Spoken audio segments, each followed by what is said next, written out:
Nazungumza na shoga unayenisikia. Wewe ni shoga. Leo hii Yesu anakuambia tubu, acha tabia za Sodoma na Gomora. Tubu, acha tabia za ushoga. Acha tabia ya ushoga.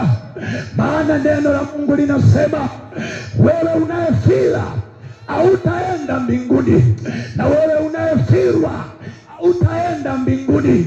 Maana neno la Mungu linasema katika Wakorintho 6:9, usidanganyike, wafiraji watauona ufalme wa Mungu.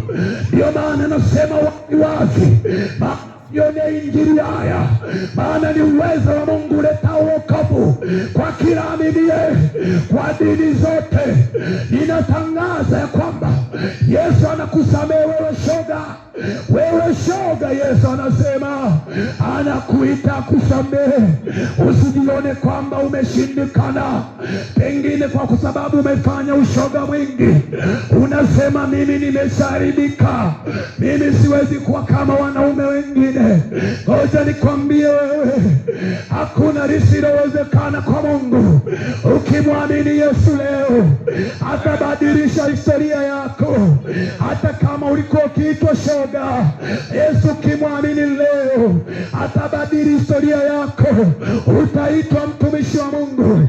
Kimbilia kwa Yesu anayebadilisha historia za watu.